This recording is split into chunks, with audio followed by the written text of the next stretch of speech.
that I got from somebody on Instagram. Her name is Laura or Laura. And the question is specifically about how do companies that say that the trading or investing you do with them is free, like if it's free, how do they make money? And this is such a good question because a lot of people have been following me on Instagram because of the recent shorts or reels that I've posted, which are all about like opening a Roth IRA and opening a custodial Roth IRA if you're a teenager or if you're under 18. And when people ask me like, how am I supposed to do that, where can I open this, I always say go to a full service discount brokerage like Vanguard or like Fidelity. And so I also have gotten a bunch of questions being like, why you always say Fidelity and Vanguard? Why you don't say Robinhood? So Laura or Laura's question is also really good because it kind of touches on this. So I'm just going to read the question and then we'll talk about it. So Laura's question says, investing question, what are pros or cons of investing with an app like Robinhood? I noticed a lot of your videos say Fidelity and Vanguard. I really like the convenience and fractional shares when using Robinhood though. I'm super broke and I'm in debt over here. Interest rates and the rent increases are killing me. I'm looking into investing for beginners and wanted to ask about this. Finally started using a high yield savings account, by the way. First of all, congratulations on using a high yield savings account because that is a big deal. It's a very difficult thing to do to change your banking institution or to change your bank account provider, your savings account or your checking account. And there's something called stickiness, which is this idea that the first bank account that you open, whether it's a checking account or a savings account, usually you don't change it. Most people, the majority of people in America, they just don't change their bank because they just are used to using it. They're so used to the checking account they have, the savings account they have. And so when you think about that concept of stickiness, like they're sticking with their first bank that they ever got, they don't necessarily consider or reconsider like, is this bank account still the best bank account for me? They just go off of like, well, this is the one that I have and I've always had it forever, so they wouldn't even think about changing it. But when you think about how most people open their very first bank account in the US, it's usually because family helped you. So your mom or your dad took you to the same bank or the same credit union that they use. So you probably have the same checking account or the same savings account at the same bank or credit union because your mom and dad have it or that your family has. And so that's not really the best reason to choose a bank account or an institution to do banking with just because that's where my mom banks or just because that's where my dad banks. That's not really a valid reason. Like you really want to actually do some research and look at the criteria that's important to you. Are they the ones with the best fees or lowest fees or no fees at all? Do they have the right types of accounts for you? Maybe your parents are looking for a savings account or a checking account, but maybe you're looking for a certificate of deposit, a CD. Do they have the best CD rates at this bank? Or did you even try shopping around or doing a little bit of research? So, me personally, every few years, I try to shop around and look and just compare what's out there to make sure that the bank account that I have is actually still the best one for me. And if it's not, I'm not afraid or ashamed to take 10, 15 minutes to change the bank account, apply for a new one that has better rates or lower fees or, whatever products and services that I'm specifically looking for. So just the fact that you have a high yield savings account and you recently started one, that's really great, Laura. I commend you for that. But now let's get to your question. So, pros and cons of using apps like Robinhood, or let's just focus specifically on Robinhood since that's the one that you mentioned. I would say you really have to understand that, yes, they're going to make it extremely convenient, extremely user friendly. They're going to be texting you emojis of rocket ship when the stocks are going up. They're going to do all of these things that are really like trendy and seems convenient and easy for you to use it, but they're doing that because they want you to use it more. They want you to constantly log into the app. So every notification, every text message, every alert that they send you is a chance that you're going to click on it and go back to the app. And if you go to the app, you're more likely to actually do something, make a trade, buy something, sell something. And every trade that you make, while it is free commission trading, it's free for you in your eyes. You think that it's actually free, but really they're making money off of you. And also, what I would say is technically taking a little bit of what should be your money and keeping it for themselves. Even though they don't tell you they're charging you, there's still a fee there. It's just that it's hidden. It's a hidden fee or a hidden cost. And so That's why I would say that's the downside, right? Because of course they're going to want you to trade, so they make it easy. And yeah, they make it convenient by offering you all kinds of fun features and cool things like, sure, fractional trading is cool. But these apps like Robinhood are not the only place where you can get fractional share investing. A lot of full service discount brokerages also allow you to buy slices, stock slices, or a fractional share, which means that instead of buying a full share, you can buy a little fractional piece. So if you see that a share of stock that you want to buy costs $300, but you only have $30, then you could buy 1/10 of a share of that stock and just pay $30. So even if the price of one share seems really high for you, you can still buy little pieces of it. So this is a really important concept because I feel like for some reason, a lot of people think that they have to spend like a lot of money or buy a whole share at once. You don't have to do that. Hey, Danielle Wilson, welcome to the live. So I see a bunch of people on Instagram. If you have questions, put them in the comments. I'll comment your question and I'll try and answer them. But I'm just explaining right now how trading apps that call themselves free actually make money. And then, of course, I'll take some questions. But basically, they're making you think that it's free, right? But what they actually do is the moment that you place your order, so say you want to buy a share of stock or you want to whatever, buy a share of an index fund or an ETF. So you place your order, you say I want to buy this. The order goes to the app, to them, right? Say Robinhood in this case. Robinhood gets that order. Now, they could send it to the stock exchange for you so that you can see who's selling and moving that and exchanging that on the market, on the stock market exchange. And so you can get that trade done. But instead, what they do is they go through a middleman. They send it instead to what's called a market maker. So companies like Wolverine Execution Services or Citadel. Citadel went pretty viral during the like the whole scandal that happened with GameStop, right? Citadel kind of got out there because Ken Griffin's name was rolling around in the media about the hype around Robinhood and the GameStop app and how Robinhood locked access to the app, and all of that drama is kind of how people started to hear the name Citadel or Ken Griffin, right? But this is a market maker, technically Ken Griffin has two companies. One is Citadel LLC, which is a hedge fund. That's not what I'm talking about here. That's a hedge fund that, makes billions and billions of dollars every year just from managing a portfolio, and wealthy people can pour their money in and get a piece of the profits.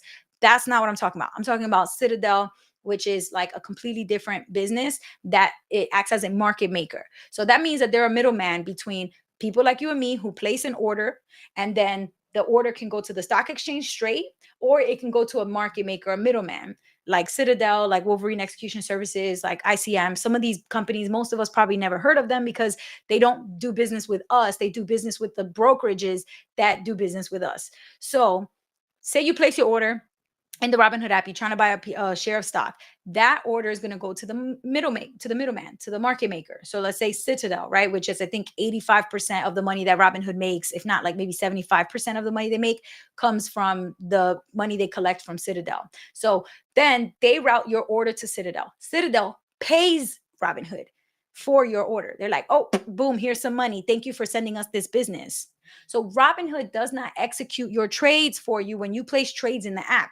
They send your order, your business, to a market maker like Citadel. Citadel then looks at your order. So they have a couple of ways that they could fulfill your order, right? One of them is they can look at the stock that you're buying. Let's say you're trying to buy, I don't know, let's say like Nike stock, and you're trying to buy it for like $100. So they might already have some Nike stock that they bought already for $90. So they might say, you know what? We're going to sell this Nike stock that we already have.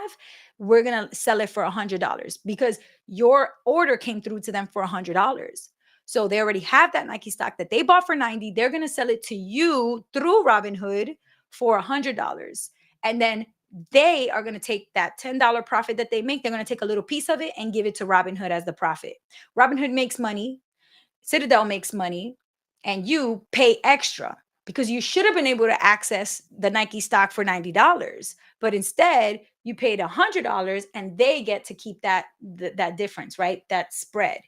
So they also will do this by going into, like, they constantly are looking for tiny little discrepancies in prices in the market, like intraday pricing. So like in the middle of the stock exchange day, they're looking at tiny little spreads of differences. So if your order comes in for $100 and they see it for $98, they're going to buy it for $98 and sell it to you for $100. And that $2 difference doesn't seem like a lot.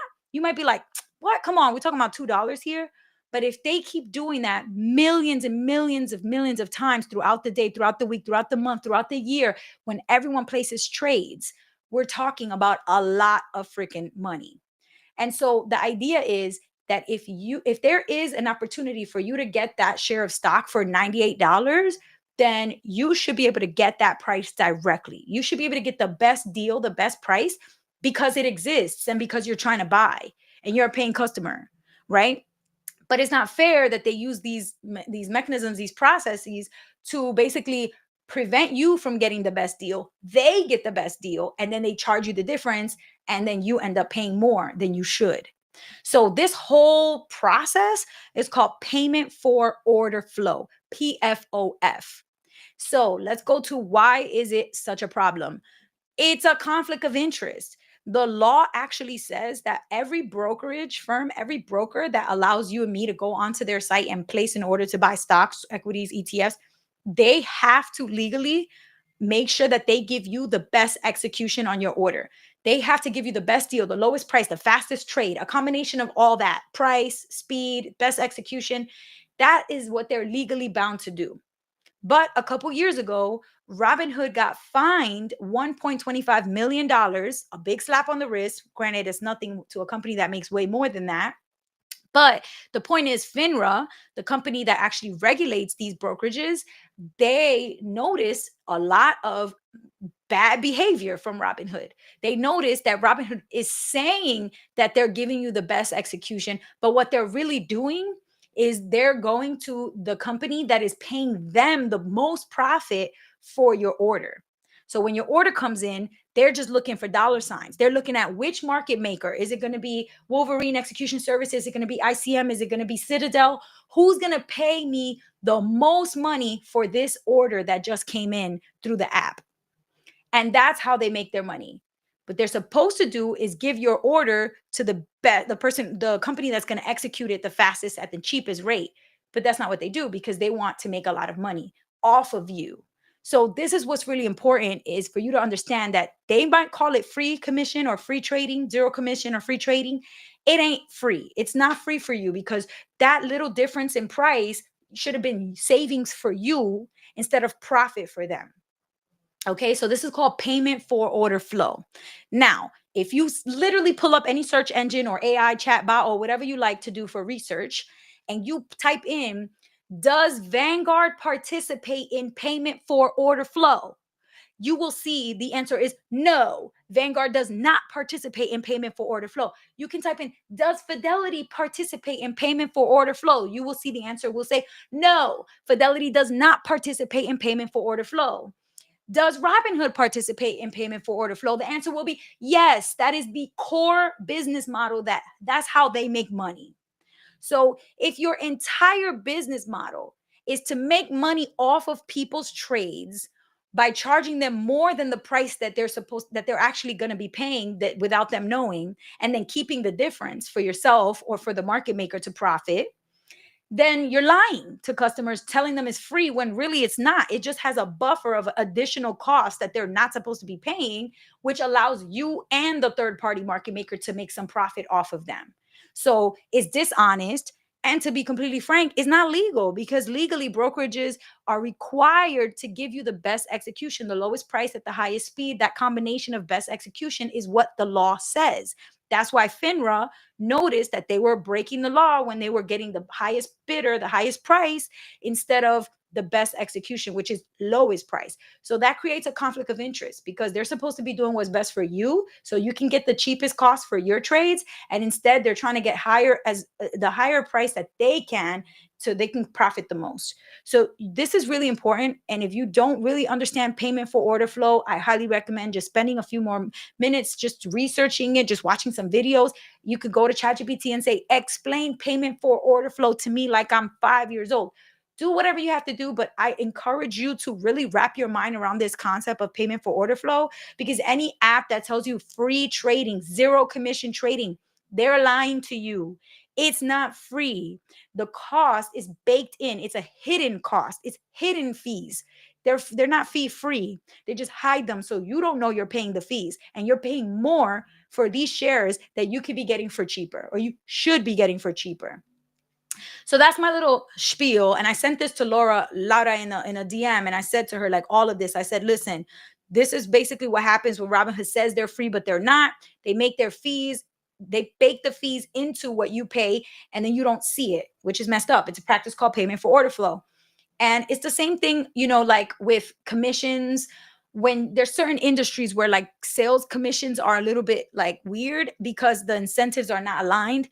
So, for example, sometimes you go into a shoe store, and let's say like there's a specific shoe brand that they'll get a commission if they sell you those sneakers, if they sell you that brand of shoes.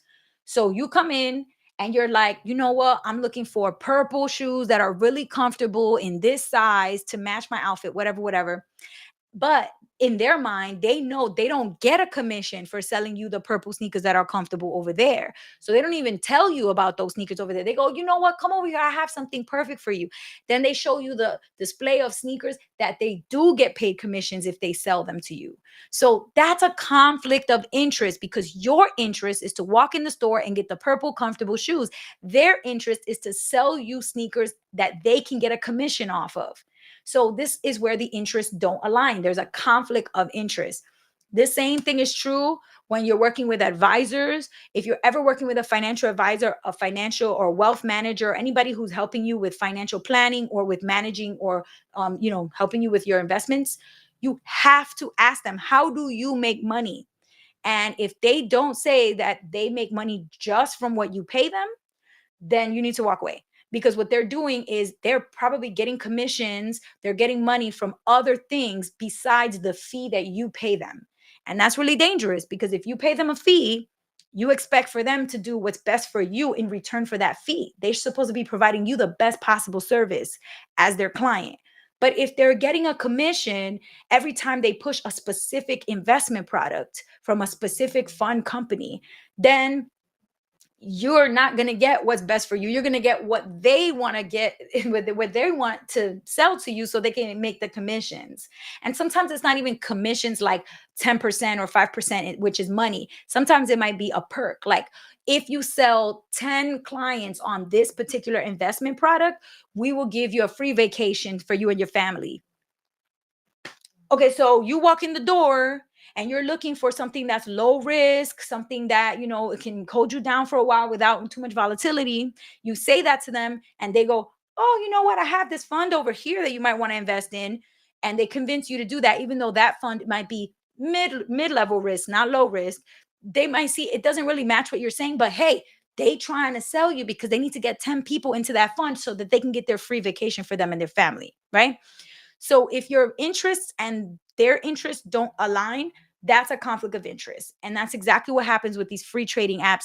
Their whole process of trying to make money is by selling your free order that you put in with them to someone who's going to pay them. So they're going to go to the person who's paying them the most for it. They're not going to go to the company that's giving you the best deal for it, the fastest execution on that order or trade, the lowest price, the best deal. No, they're going to whoever's going to pay them the highest fee for your business, that they're going to reroute your order to them. So this is kind of a red flag, right? It's a conflict of interest. It's problematic, right? But in the brokerage industry, in the financial industry, it's been a little bit normal for a very long time. And only recently do you have companies taking a stand against it and saying, okay, no, it's wrong and we're going to stop doing it, or we're wrong and we've never done it and we won't ever do it, right? So if you've ever heard of Public.com is a company that allows you to invest. You can also share your portfolio. You can have friends that look at your portfolio. It's kind of like mixing social media and investing. So you can kind of see like what companies they're following, what companies they invest in, and then you can follow them and look at their list. They can look at your portfolio list. And so it's trying to kind of like socialize, like make more social investment portfolios for that people have. It's a cool concept. Public.com made a huge deal about the fact that they are against payment for order flow and they will not participate in payment for order flow. And they have a whole blog post about why it's wrong, why they condemn it, why they don't do it, and why they think you should avoid it. And there's obviously companies like Vanguard and Fidelity that do not participate in payment for order flow. When you buy stocks or ETFs, they don't reroute them for the highest bidder. They reroute them to the best execution, the best deal, the fastest execution for you as a customer, as a client. So that is kind of why I really don't F with Robinhood. Like, I don't really mess with them because ever since I learned about this stuff, like the business model and the back end, I'm like, just like morally and ethically, like I don't vibe with that. I really want to invest in companies and have my money in companies that are at the very least trying to do what's right for customers and for people, everyday people. Vanguard number one, Fidelity number two, right? And Vanguard number one because Vanguard was sort of the originator of the let's like give everyone the best possible, lowest possible costs and fees so that they can maximize their return and grow wealth over time instead of let's maximize our profits over time. You know, the creator of Vanguard, his name was John Bogle or Jack Bogle. When he died probably a multimillionaire. He could have died a multi-billionaire if he was a stingy, greedy person like the Ken Griffins of the world, the hedge fund managers and bajillionaires out there who literally just see dollar signs when they look out of their window. They look into the world and just see like, how can I make so much money? People like John Bogle, Jack Bogle are so honorable, who created a company that had impact, that had positive impact on people's lives and did what was right for hardworking everyday investors instead of like scraping little, payment for order flow chump change off of every trade, off of every hardworking investor's back. It's just, it doesn't sit well with me. So I've never used Robinhood. I never will use it. I really try very hard to research the financial institutions that I give money to, that I have an account with, to make sure that they're not doing shady business. And granted, sometimes I end up with an account at a company that has a scandal. But look, once I know better, I do better. It's not like I'm going to know everything, but I don't like the idea of just being oblivious to it and just acting like, oh, well, it doesn't matter. And I don't care. I do care. And I think everybody should care because this is your money. This is my money. This is your future children, your family's money, your retirement account, your, portfolio, like everything that you have that is of wealth, right? Like where your retirement is invested, your bank accounts, your credit cards, your mortgage, all of these accounts and all of the money that moves through the financial system in the US is held at these institutions. So you're eventually going to have to use some institutions, one or more, but at least do a little bit of due diligence to try to pick the ones that are least harmful to everyday people, to communities that really need to be empowered and educated and uplifted, and that need to be poured into and helped to like grow wealth, and not being taken advantage of, being told that the product is free when really they're just taking slithers of money right off the top of your trades. Like, to me, that's just not right. So if you really don't care at all, and it doesn't matter to you, and you really don't care, you just want the easiest possible app there is, then that's on you. That's your prerogative, right? But if you hear what I'm saying to you and you're like, oh yeah, that's kind of messed up, like that doesn't sit right with me, then if you use Robinhood, you might want to do the research yourself and reconsider. Or you might want to just be a little more mindful when you go create new accounts, when you go apply for loans, when you go set up your investments. Are you using the best possible bank, brokerage, credit union, financial institution, lender, whatever it is? Is that the best place that you could go? Right. And ultimately, that might mean you pay a little bit more to go with a company or a business that's more ethical, that's doing right by you as a client. Sometimes that happens, right? Other times, and most of the time, you'll actually save more by going to better companies, right? You save more when you go to a Vanguard instead of a Robinhood, because what you're doing is you're trading less. And research shows the more you trade, the more money you lose. The less you trade, the more likely you are to grow wealth over time. So when you move money from Robinhood into an account with Vanguard, you are much more likely over the long run to make more wealth for yourself. So these are changes that generally equate to more money, not less. So it's, if anything, a good move to make, not a bad one. And then the last thing I want to say about this is there was a really good article back, like way before the pandemic. It was on Market Watch. Um, and I think the title was, If You Think CEOs and Celebrities Make a Lot of Money, Think Again. And the chart that they had on there was like Taylor Swift, Kevin Hart, like all these different celebrities who, obviously make a lot of money.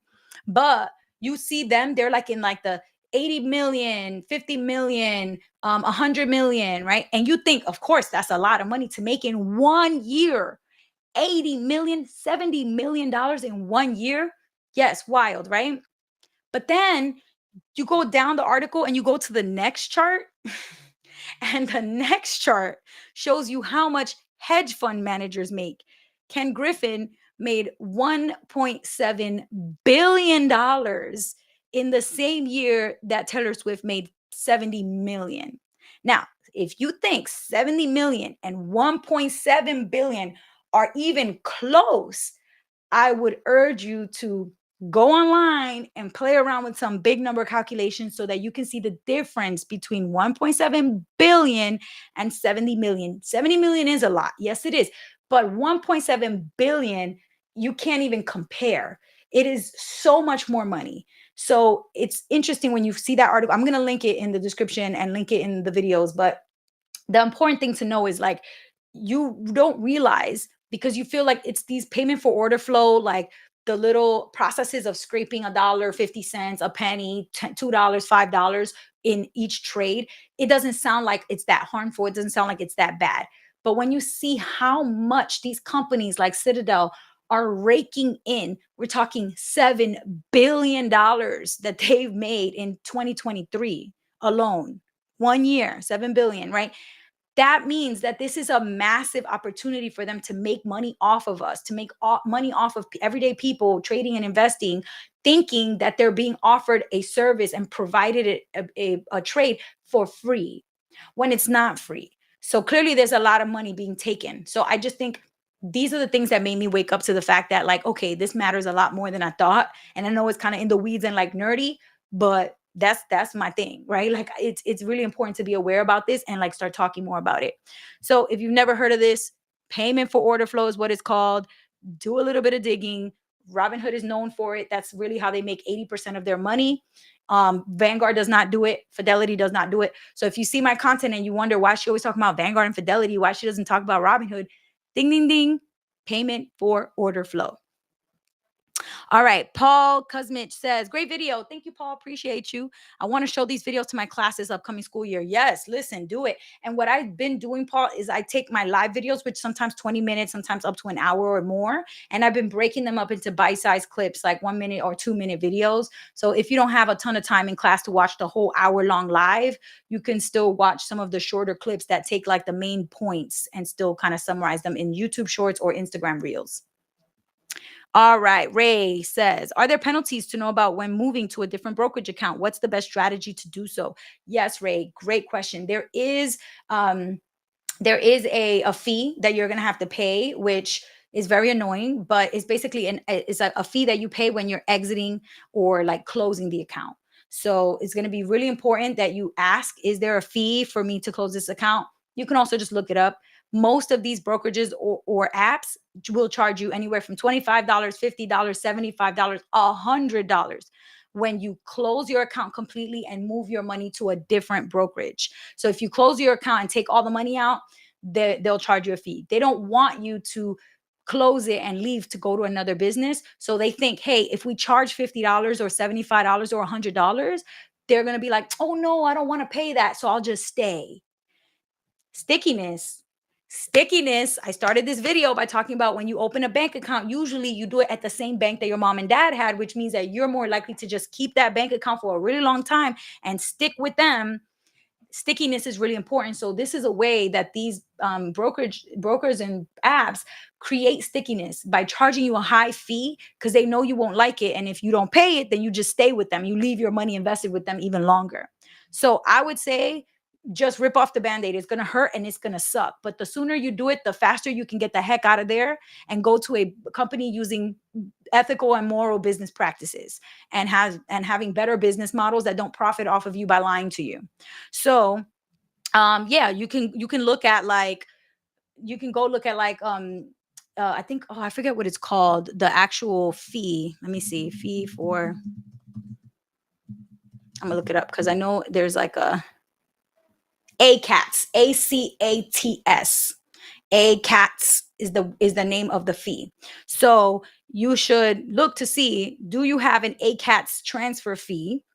Right now, just off of a quick Google search, it says ACATS transfer fee for Robinhood is $100 for both full and partial outbound ACATS transfers. So that means that if you want to transfer the money that you have in your Robinhood account out to Fidelity, Robinhood is going to take $100 off the top and send the rest to Fidelity for you. They're going to make money off of you. Whether it's from every time you trade, they charge you, they take a little bit and tell you it's free and lie to you, or whether you, when you move your money out, they're going to take your $100. They're going to get their little money off of you. So when they say they're so free, they're lying. Okay. They're not so free. They're so sneaky. So personally, I don't like that. But at the same time, just get the ACATS fee out the way. Just get it over with, right? And that might mean that, it sucks. Like if you have $150 in there and they're going to take 100, then you're only going to move $50 over to Fidelity or to Vanguard. And then you're going to start with 50. And that sucks. But man, they're not a good business. They have obviously bad business practices. So who knows how much worse they'll get the longer you leave the money there. Maybe you leave it for another year and then they increase the ACATS fee to $150 next year. So might as well just rip the band-aid off now. It's going to hurt. It's going to suck, but just do it. The quicker, the better. So you can move on and go invest somewhere better. That's going to be a lower cost to you. That's not going to lie to you. And that's going to put your client interests and needs first before their own interests and profit. So that's what I would say, Ray. The fee that you want to look at is called ACATS fee. Jamil, my boo.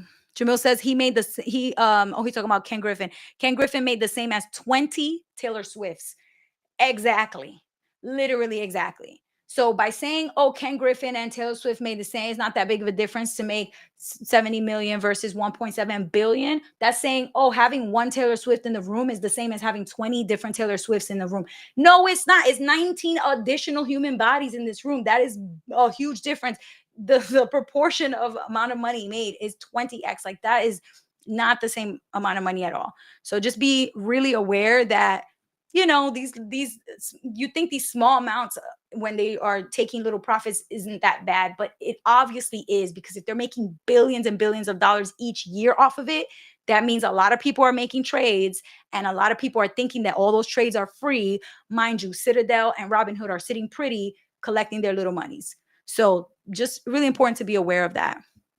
All right, let me see Instagram. Any comments or questions? Comment from Sam_creative_I. What's up, Sam? Love what you do. I turned my son on to you. Yay! So he could get that Yaneli knowledge. I love that. Can you do a future live on the HSA, health savings account, and the triple advantages that you talked about? Yes, I will. I'm already at 30 minutes today, so I'm going to cut this one soon, but I will definitely do a whole live just about what does it mean that it has a triple tax advantage when you invest in a health savings account. That's definitely coming up. Okay, let's see. Other comments, other questions. I'm sitting in traffic. What you got for me? I mean, look, I already gave it to. I've been on here for 30 minutes talking about payment for order flow. Basically, the idea is Robinhood, they said they're free. They're not free. They're lying to you. They charge fees and they hide them and sneak them into the cost that you pay, the price that you pay for your trade. They tell you it's free. They take a little cut and then they send the execution of your order to a middleman, and that middleman gives them that fee that they collect. So you're paying extra and you just don't know it, right? So it's not free. And this whole thing is called payment for order flow. So you should research it more. Don't just take my word for it. It's being, frowned upon in the industry, but people like Robinhood are protecting or defending it, saying, no, it's good because it allows trading to be free. Free in quotations. Why are you defending a lie? Why are you defending something that's not truthfully actually free? So even when they're in court or when you go look at statements and, things that the Robinhood leaders have said and the CEO, they defend payment for order flow instead of acknowledging that it's a conflict of interest and it ain't right. No. They double down, triple down. They put 10 toes down on their unethical business model. So, I'm not really about that. Paul says, perfect. Ray says, thank you. No, thank you guys. I've been rambling for like 30 minutes, so I'm going to cut this one off. But I want to thank Laura for messaging me on Instagram DM with the question, because it really got me worked up. And I ended up messaging her like a whole bunch of things. And then as I was messaging her, I was like, you know what? I should go live about this today, because a lot of people constantly ask me, why do I mention Fidelity and Vanguard so often? And now you know why I go so hard for Vanguard and Fidelity, because they do not participate in payment for order flow. And When I don't mention things like Robinhood, you know why? Because they do participate in it. So not really my thing. Okay, Paul said, I put this question in the comments, so please excuse the repeat, but can you do a video on annuities and guaranteed rates of return for those investments? Yes, I will definitely do that too. I'm going to take that one and the health savings account and make those two future lives. I think that that question is such a popular one because so many insurance people are selling insurance products as investments, and you can hold them inside of investment accounts, which is, confusing, right? But generally speaking, I draw a line down the middle and I separate investments from insurance. Insurance is to protect you against a fear, a problem, a risk, something scary that could happen that you're scared of, and you want to just like protect yourself in case it does go wrong, in case that does happen. Investments are not about fear. They're about, thinking about abundance, thinking about, I want to build wealth so that I can enjoy this, so I can start drawing down on it while I'm alive, while things are great. I want to travel more. I want to own a home. I want to start a business. These are all things that you can invest for and build wealth while you're living. A lot of times, insurance is really thinking about bad things happening. Car insurance protects you in an accident. Homeowners insurance protects you when there's damage to your home, a fire, a flood insurance, all that type of extra insurance. Life insurance protects you in case your life ends and then your family doesn't have your income anymore. Oh, boom, they'll get, the beneficiary will get money. So all these different types of insurance are to protect you against something going really horribly bad. But what if something goes really amazingly well? That's also very important. Why it bothers me that so many of us are more prepared for death than we are for life. Like, why are we so prepared to pay $500 a month to a life insurance premium, but we won't be able to even put 100 or 200 into a Roth IRA every month? Like, come on. One of them is clearly trying to help you to build wealth, and the other one is really taking money from you and then leaving it for a bad situation or for in case of a negative emergency, right? And they're both important in different ways. You do need some like types of insurance and some protection, but really you should build wealth with more priority over wealth building than insurance, because if you don't have a lot to protect right now, and if you're coming from a fear-based place, that's not a very positive financial plan. So I would say most insurance that's being treated as investments or trying to be sold as investments, it's like it's murky. It's a little bit questionable to me. And I think it's problematic, to be honest. So I'll talk about annuities for sure. And I'll talk about guaranteed rate of return for sure. As well as health savings accounts in the future. All right, cool. There's one last thing here from Nisha Babes, which is, I have a 6-year-old son with a UGMA, Universal Gift to Minors Act, which is basically a brokerage account for children. Are there any other good investment options for him besides a 529? If your 6-year-old is, funny and has a social media page, or if your 6-year-old is really good at making bracelets or making candles or making soap or making brownies or selling lemonade, if there's something that the kid can do to make money, then once they have earned income, you can start documenting earned income for your child. And you can use that money to invest in a custodial Roth IRA for your child. Now, the cool thing about the 529 though is that there is a new law called Secure 2.0 that went into effect which earlier this year, which allows you to take any money that you put in a 529 plan that doesn't get used for college up to a certain limit, like $30,000 limit, and you can roll it over into a Roth IRA for that child.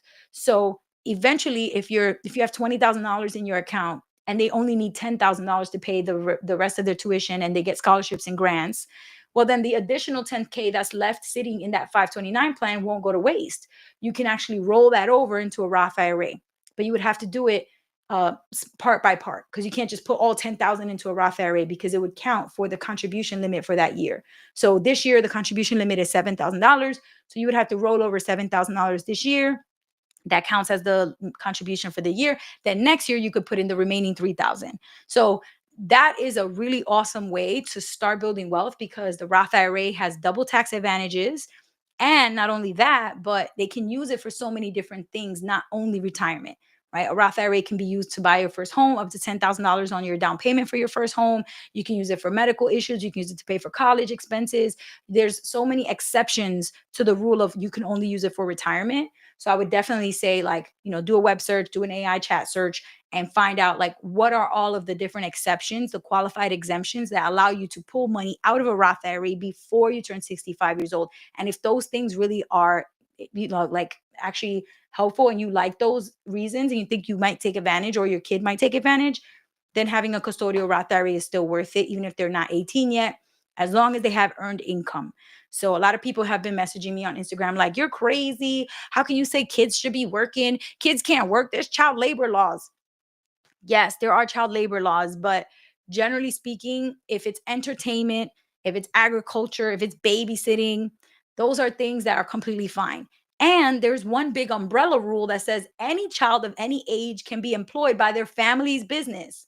So if you don't have a family business, but there's something that your family could create a family business around, that should put some fire under your butt to create that family business, because that family business can hire the child either as a model or to shred paper or to, do whatever little things need to get done for the family business, and they can start earning income for that. So you already know Beyonce is paying Rumi and paying Blue Ivy Carter for their little part in her concert. Blue Ivy had a big part in her concert, so let me not,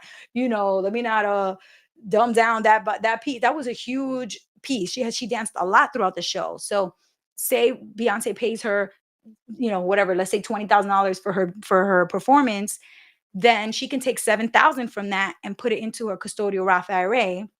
Since she's not 18 yet, her mom or her dad can help her do it. And then boom, that's growing without any taxes, also growing without any capital gains tax. So no income tax on that 7,000 that she earned, and no capital gains tax on the profits that she makes in that Roth IRA. That is amazing, right? And so if we can do this for our kids starting really, really young, that's how you can start kind of creating generational wealth, even while you're not necessarily super rich yourself, right? You can pay them 30 bucks, 40 bucks, and put 10 or 20 of those into the custodial Roth IRA, right?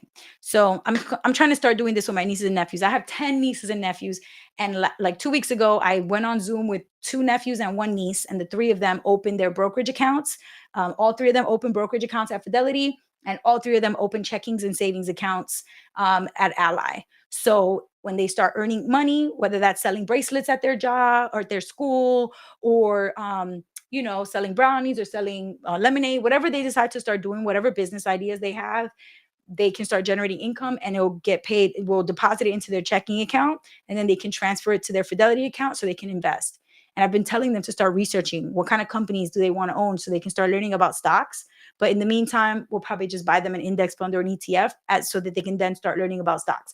I don't necessarily want to encourage them to buy individual stocks one by one, but I do want them to learn about stocks. So it's okay if they own a couple, but I really want them to focus on ETFs and index funds and just buy and hold those for 10, 20, 30, 40 years. By the time they're my age, my goodness, like they can have so much money. So that's the benefit of having started when you're so young, right? In elementary school. It's like the best time because you're so young. You have so many decades ahead of you to grow that money. I'm definitely going to look into this. Thank you. Yay. Okay. You're welcome, Nisha. Thank you for the question. All right, y'all. I'm going to go ahead and wrap. I will be live again tomorrow. Actually, oh my goodness. Tomorrow is July 3rd, 2025, which is exactly 10 years after my very first video that I posted, which was July 3rd of 2015, 10 whole years ago. So I got to come up with something special and cute to do tomorrow to celebrate the 10-year anniversary of Miss Be Helpful, or the 10-year birthday of Miss Be Helpful. If y'all have ideas, let me know, comment them or DM them to me. But I will be live tomorrow, and tomorrow it's going to be Miss Be Helpful's 10th birthday. So we'll do a little something special. And if you have other questions that I didn't get to answer, put them in my DMs, comment on any of my videos, and I will use those questions for my next live. And yeah, that's all I got. Thank you all. Have a good night. And if you don't join my live tomorrow, then happy